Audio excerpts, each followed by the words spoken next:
minhas senhoras, como estão? Bom dia, Teresa! Bem-vindas! Ora bem, temos connosco a nossa... Eu que vim de colar, hoje não traz colar. É verdade. Sinceramente. No outro dia... Fazia barulho. Vamos lá, Ora bem, vamos semana passar às traz lá. apresentações. Temos já connosco a nossa psicóloga, a doutora Teresa Paula Marques. Um aplauso enorme para ela. Obrigada, bom dia. Ao lado, hoje connosco está a Cláudia Defesa. A Cláudia é mãe mamãe. de duas crianças. Um aplauso também para ela. E hoje vamos falar De de medo. medos. O medo, não é? Ora, a Cláudia, além de estar aqui na sua qualidade de mãe, também tem um blog, não é? Que se Isso chama mesmo. como? Mãe Felicidade a duplicar. Mãe Felicidade A duplicar. a duplicar. É uma otimista. Ainda bem. Mas acho muito bem. Bom, a verdade é que tem dois filhos muito simpáticos, não é? Sim, sim, sim. Portanto, Eu quero deixar um beijinho.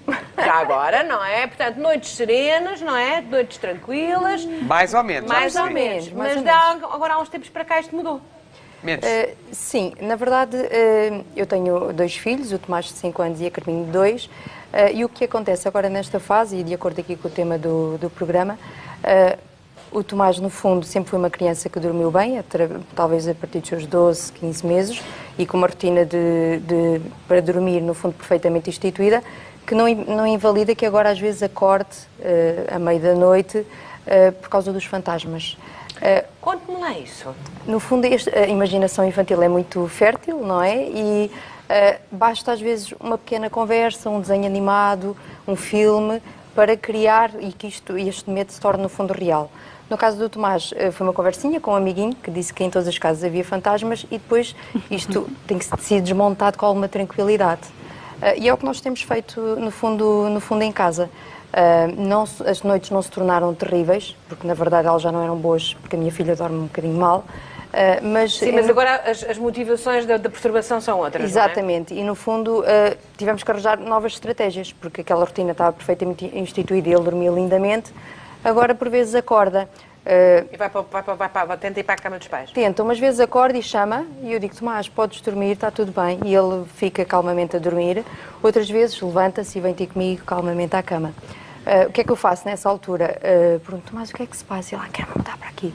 Vem já de Mickey ou com a almofada em punho, mas eu tento... Portanto, já vai equipado. Já vai equipado. Mas nós sempre tentámos que eles só se mudassem para a cama em situação de doença ou mesmo de cansaço extremo. Por uma questão também de A Teresa está a dizer que sim a tudo. de aumentar, no fundo, a segurança e a autonomia deles, até mesmo em termos emocionais, e para não estragar a rotina que tínhamos instituído, portanto, ao longo dos anos. Cláudia, e agora também já vou remeter aqui, Teresa, a Cláudia está a fazer tudo bem. Sim, eu acho que sim, a Júlia está a fazer tudo muito bem. É preciso aqui enquadrar um bocadinho esta temática, começando realmente por dizer que os medos fazem parte do crescimento, ainda bem que existem, porque senão a nossa sobrevivência estaria seriamente ameaçada, não é?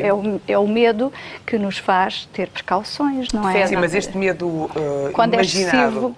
quando é excessivo passa a ser patológico, mas passam a ser fobias, não é? Mas não vamos por aí, não vamos pelo patológico. Nestas situações, isto é tudo absolutamente natural, é assim, as crianças vão tendo determinados tipos de medo à medida que se vai avançando no desenvolvimento.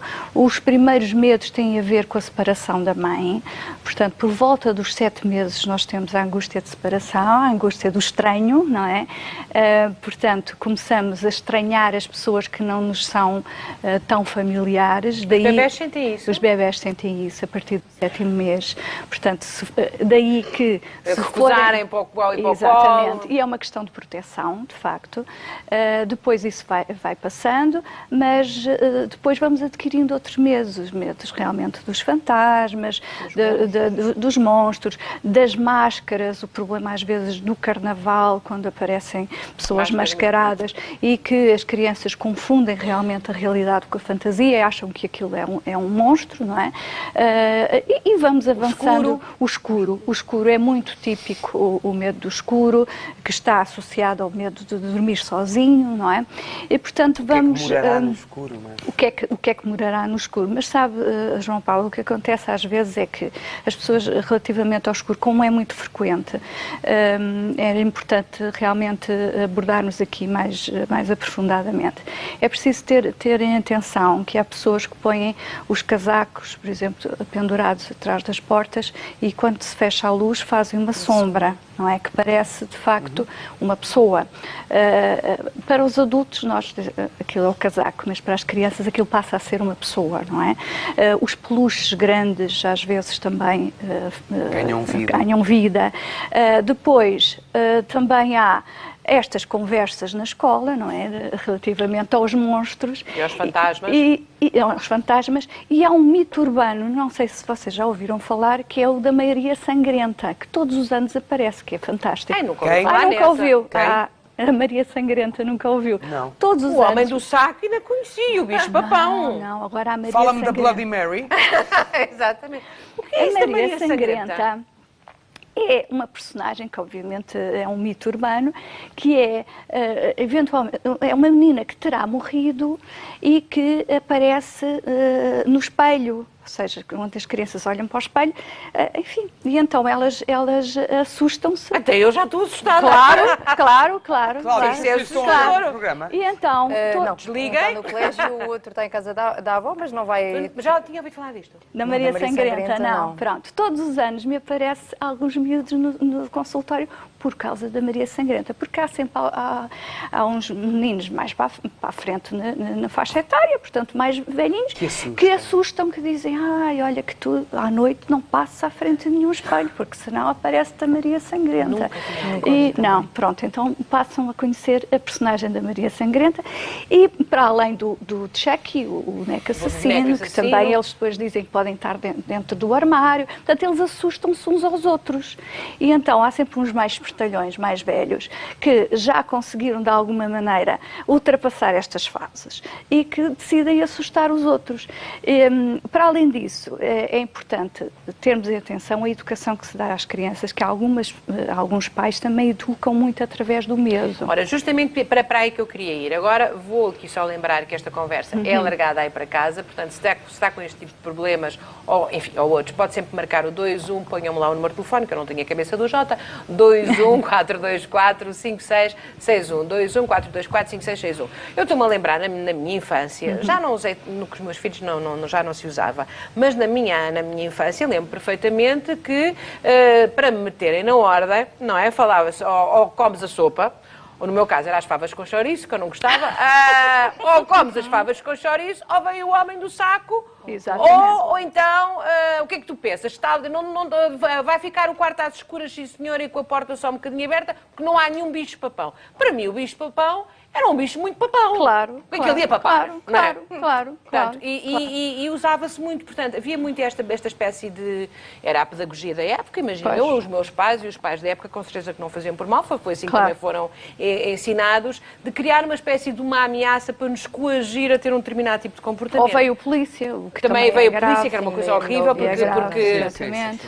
porque isso diabolizava a figura do polícia, que é um agente da autoridade. Mas depois que fica. Exatamente. E fica, em vez de depois para nos ajudar. Acharem que é uma personagem protetora, passa a ser uma mas entidade... Isto já passou um bocadinho, ou não, Teresa? Não passou assim tanto, Júlia. Acha que isto não.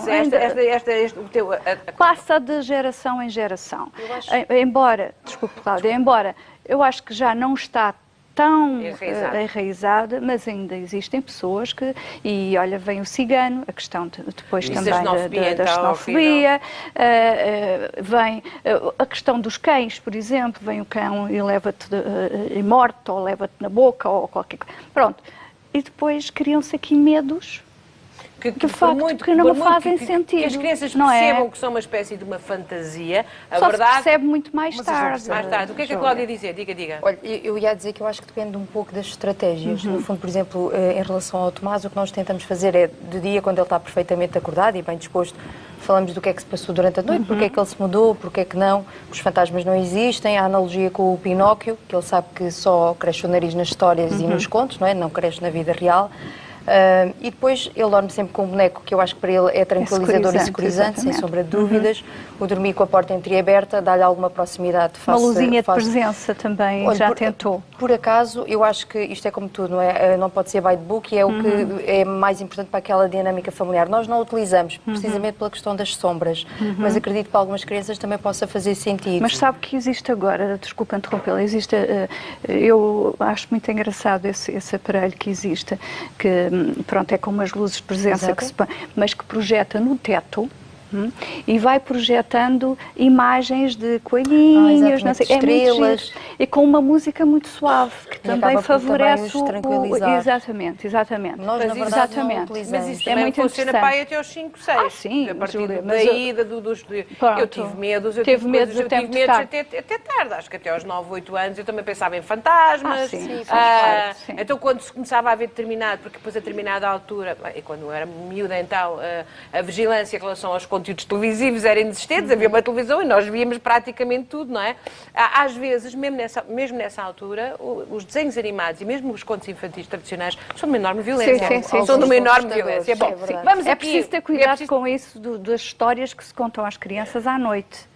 Ok? Porque há histórias que não são adequadas para as noites. Eu vou-lhe dizer, eu tinha alguns medos quando era miúdo, tinha um medo terrível de subir ao sótão da casa da minha avó, mas a minha avó contava-me histórias de terror. Histórias. Mas reparem, eu adorava essas histórias, eu vibrava com isso. O problema é depois. Era subir. A minha filha, a Rita, é igual. Mas é igual. Durante o dia, porque é à noite. E às vezes ela acorda, quando dorme na minha casa, chama-me, pai, anda cá, eu tenho que fechar a porta do armário, porque... ela ver a porta do armário e ver os casacos lá com as mangas de fora, ela acha que está ali alguém, quer dizer, ela sabe que não está ali alguém. Ela já... E depois durante o dia eu mostro, estás a ver, aqui não está nada. Oh pai, mas eu sei, mas na mesma fecha a porta do armário porque eu tenho medo. Sim. Ela já começa a perceber que, de forma consciente a origem daquele medo dela e que não está ali de facto nada, mas ela à noite parece que tudo ganha outra sombra. Ganha outra até dimensão, os sons à noite, há sons que durante o dia não ouvimos, não é? Mas que durante a noite, até o ranger do soalho em algumas casas mais antigas. Há casas que têm ruídos sempre, não é? Ruídos sempre. Que é a amplitude térmica, imagina, nós achamos que é alguém que está no corredor, é alguém que está no corredor ou a andar no andar de cima, não é? É verdade. Bom, 760, 300, 600, sem medos. Hoje é sem medos, 15.750 euros. Metido agora. Tu devias fazer televisão, tens jeito para isto. Já vou pensar. Tens jeito para isto. 760, 300, 600, estamos muito contentes por dar este dinheiro todo. Ficamos sempre muito felizes quando sabemos que vamos fazer os outros felizes. Prémio especial de 500 euros, prémio então... Não, prémio normal, extra, 500 euros, que damos sempre ao meio-dia. O especial é este, 15.750 euros, sem nenhum furinho, sem cair nenhuma bolinha, nada. Hoje é ligar e já está. Quem fizer isto, e pode fazer...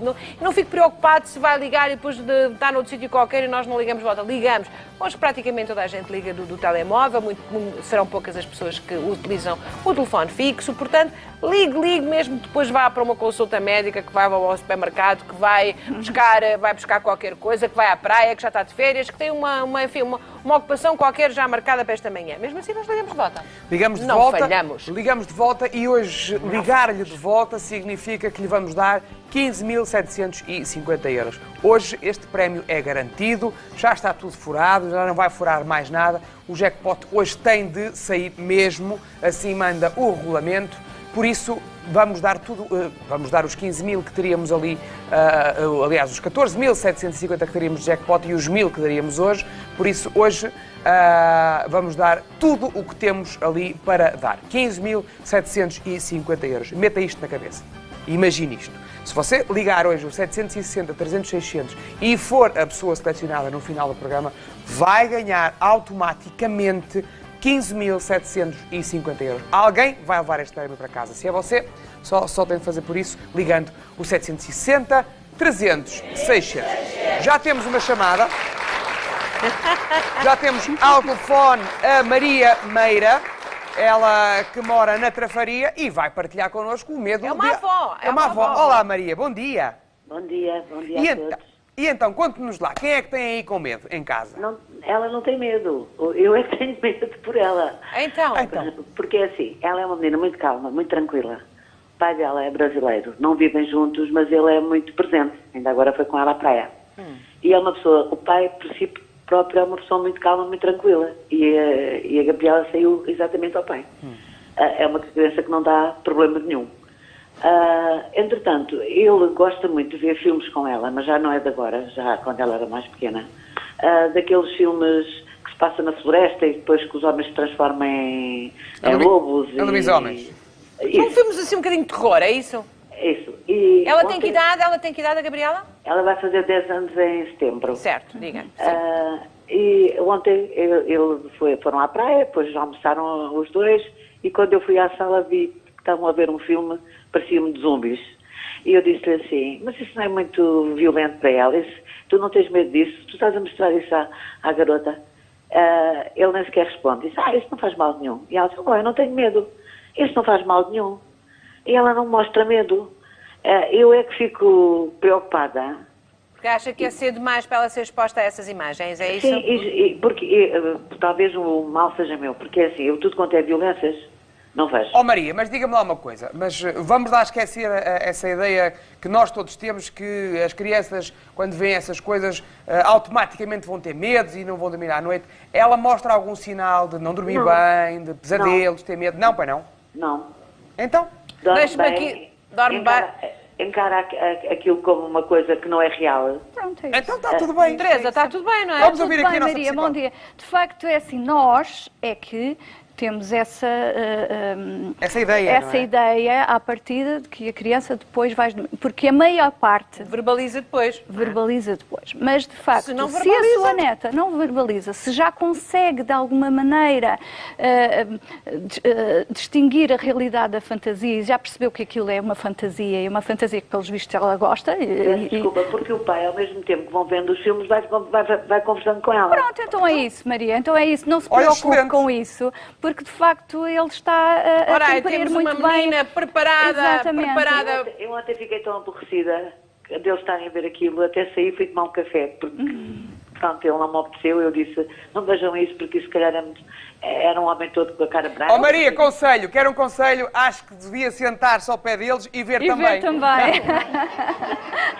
Adeus, Maria, muito beijinho. obrigada. Tem uma neta fantástica. É verdade. Tenho aqui. Ainda, só uma parte, relativamente aos conteúdos da televisão, hoje em dia não são só os conteúdos que nós temos que ter preocupação, os ecrãs, portanto, Estão cheios disto, tudo está cheio disto e além perdemos disso, o controle, não sabemos. exatamente, João, e além disso, a luz azul dos telemóveis está provado que dificulta depois o adormecimento. Temos que ter isso em atenção, não excedermos, não permitirmos que as crianças estejam muito tempo antes de ir para a cama a usar, de facto, os ecrãs. É preocupante também, diga-me, crianças que não mostram medo de absolutamente nada.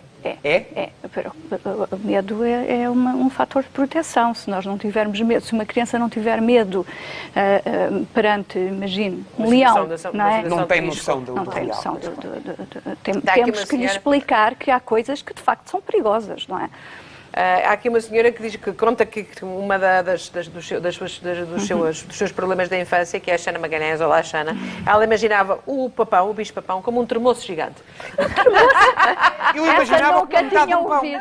Sério? Eu imaginava, quando a minha mãe me dizia, cuidado, não vais para a cozinha, que agora está lá o papão. Era a forma dela. Mas eu era também, repara, eu vou explicar porque é que ela me dizia, ela se calhar deve-me estar a ver, um beijinho muito grande para ela, gosto muito dela. Eu chamava-lhe a nhanhém, que eu não sabia dizer mãe, dizia nhanhém. E então havia aqueles parques, aqueles... Parquinhos onde se põem as crianças exatamente, sentadinhas. com rede à volta, Exatamente. depois tinha aquele Existem. chãozinho todo almofadado, não sei o quê. Um dia ela chegou e não estava lá, porque eu durante algum escalar. tempo, eu consegui fazer um buraco na rede e fugir. Um fugitivo. E eu arranjei forma que ela não visse o buraco. Portanto, houve um dia que eu consegui Além só de seres um invadido, eras um clandestino puro. E um crime Exatamente. perfeito. Eu consegui Eras o pesadelo de qualquer Eu lembro mãe. perfeitamente de conseguir desfazer aquele nozinho na rede, fugir por ali e ela ficou doida à minha procura. Pronto. E ela dizia, não vais para ali que ali está o bicho-papão, que era a forma dela me controlar Claro, aqui dentro. claro. Eu imaginava metade de um pão. Então isso Não fazia medo nenhum. Sónia, olá, E o que eu bom gosto dia. de pão, Olá, bom dia. eu se eu visse comia-lo. Conte-nos lá, estamos a estar a falar de Vila Nova de Famalicão. Qual é o Sim. problema aí em casa? Alguém tem medo? Eu tenho um menino com 8 anos. Sim. E ele já não é de agora que tem pesadelos de noite e durante o dia tem medo também. É capaz de noite eu tenho que ir adormecê-lo, se ele acordar à meia da noite eu tenho que ir para a cama dele porque ele não dorme, nem sai da cama, faz xixi na cama, se tiver vontade de ir à casa de banho, não vai à casa de banho porque tem medo. E durante o dia, se eu estiver na sala e as luzes apagadas, ele não vai à cozinha ou não vai ao quarto porque diz que ouve vozes e tem medo de que aconteça alguma coisa. E ele agora, Sónia, neste houve momento- algum problema na família recentemente? Não, ele já, assim, eu e o pai dele estamos separados, mas o pai é um pai presente, muito presente, somos amigos, eu e o pai, não temos nenhum relacionamento assim de guerras, não. Na escola, ele teve aqui o ano passado um problema, ainda continuam a chamar-lhe nomes, chamam-lhe de palhaço assassino ao menino.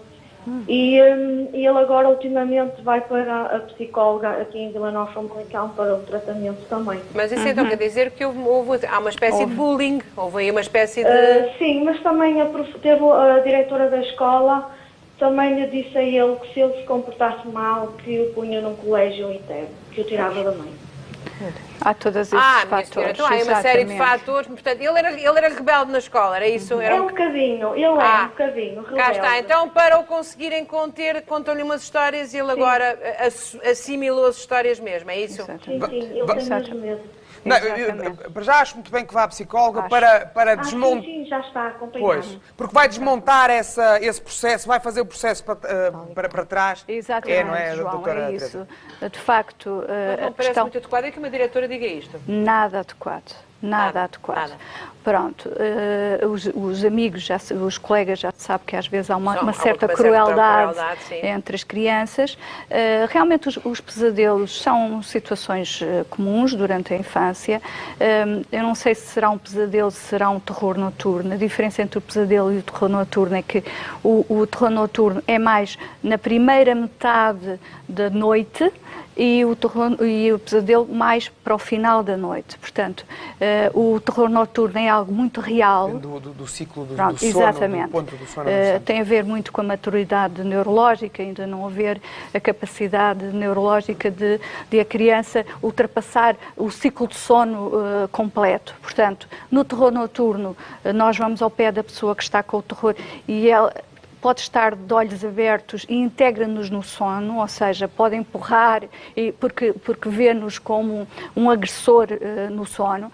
O pesadelo, a pessoa acorda, não é? E é capaz de falar sobre aquilo que aconteceu, enquanto que no terror noturno habitualmente não sabe o que é que aconteceu e é suposto não se falar sobre isso. Não vale a pena falar sobre isso. Agora, de facto, aqui, no caso de que ouvimos, há aqui outros fatores que possivelmente o menino está a levar realmente para a noite, não é? Era a Sónia, não era? Sónia, eu acho que tem que ter uma conversa também com essa Exatamente. diretora de escola, Sim, não é? já tivemos e a psicóloga também diz que se ele continuar assim na escola agora no terceiro ano, porque ele é repetente do segundo, passou agora para o terceiro, se ele continuar agora os meninos a tratá-lo desta maneira, eu preferível tirá-lo daquela escola. Pois, é preferível. É melhor, Também é. acho que sim. Sónia, muito obrigada pela sua Obrigada. participação. Acho que a sua realmente tem aqui uma componente um bocadinho diferente daquela que nós estamos a falar. Agora temos a Susana que nos... Hermesino. Olá! Olá, Susana, bom dia. Olá, muito bom dia. E então, conte-nos lá. Eu tenho uma dúvida que é a seguinte. Eu tenho um filho com 6 anos, o Pedro.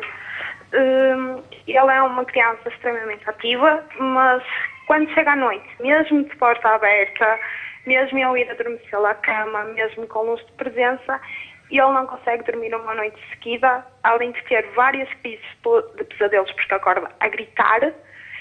Mesmo a falar com ele, eu já não sei mais o que é de fazer.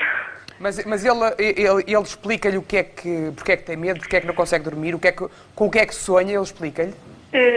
Não consegue verbalizar uma conversa. Vamos ouvir a Teresa. Pode ser, de facto, um terror noturno. Susana, é assim, antes de mais, é importante, não sei se faz isso, estabelecer uma rotina de sono, ou seja, todas as noites ele ir mais ou menos à mesma hora para a cama. Para além disso, não ter qualquer tipo de atividade mais agressiva, digamos assim, à noite, no sentido de, por exemplo, há alguns pais, nós sabemos que hoje em dia há muito pouco tempo para estar com os filhos, e há alguns pais que já chegam tarde a casa e depois acham que têm que brincar com os filhos naquela altura, em cima da cama, lutas, etc., que fazem com que haja uma maior excitação, não é? E depois acalmar aquilo é uma chatice, não é? Portanto, há que haver uma certa calma antes de ir para a cama, sei lá, 1 hora e tal antes, tem que começar a preparar o adormecimento, depois ir para o pé do seu filho, contar-lhe uma história, mas uma história, aconselho-lhe a ver, eu até tive para trazer alguns livros com histórias adequadas para a noite, portanto, adequadas... Sim. Eu peço desculpa interromper. Diga. Sim, nós temos exatamente essa rotina, o Pedro por volta das 10h30 vai para a cama e graças a Deus eu posso acompanhá-lo todos os dias. Pronto, e a não perceber realmente... 10h30 não será muito tarde, Susana? Eu penso que não, porque depois eu deixo dormir à hora que eu quiser, e principalmente agora que estamos de férias. Pronto, agora que está de férias, mas durante o ano letivo, se calhar... Claro, 9 horas já está na cama. Pronto. Sim. Ir para a cama, pôr-lhe uma luzinha de presença, um boneco, por exemplo, como aqui... Tomás. O Tomás tem, eu estava-me a lembrar, era do seu nome. O Tomás tem um boneco que ele se possa agarrar, que seja uma figura que lhe dê segurança e, se calhar, durante os primeiros tempos, portanto, as primeiras semanas, ir de vez em quando ao pé dele, por exemplo, de 15 em 15 minutos, ver se ele está bem, mas dando sempre a entender que ele deve manter-se na sua cama, porque, de facto, ele tem que se fortalecer, porque nós também temos que ensinar às crianças a ultrapassar os seus próprios medos, não é? Portanto, e só enfrentando os medos. De facto, isto pode ser uma fase de desenvolvimento que tende a passar, mas, realmente, enquanto se mantém, é preocupante para os pais e um fator de angústia para os filhos, Susana, obviamente. um beijinho grande para si, muito obrigado. Sim, obrigada. Deixem-me só, temos que terminar, temos ali muitos comentários dos nossos telespectadores. Deixa-me falar de morte. De morte. É um bom tema para... Acho que já falámos, mas acho que se calhar temos que voltar a falar. Sim. Eu lembro-me de um pesadelo que tinha, eu devia ter pai uns 4 anos, não devia ter mais, 5 anos. Eu via um galeão daqueles piratas no mar revolto e descia e subia. Eu ouvia as vagas e o vento e os trovões. Quando acordei à meia da noite, era o meu pai que estava a ressonar ao meu lado. Isto é verdade, porque a minha mãe tinha tão mal dormir que expulsava o meu pai da cama. Então o meu pai deitava-se ao meu lado. Mas tem graça que tu agora falas nisso, que um dos sons mais tranquilizadores da minha infância era ouvir o meu pai a ressonar num quarto e o meu avô a responder do outro. Estou ali. Era estereofonia pura. De um lado o meu pai, do lado o meu avô. Era das coisas mais... Quando eu acordava e ouvia aquilo, o mundo estava completamente... O universo estava no centro. Se houvesse perfeito. silêncio é que era preocupante. Silêncio é que era complicado. Um grande apoio para... Cláudia, muito obrigado.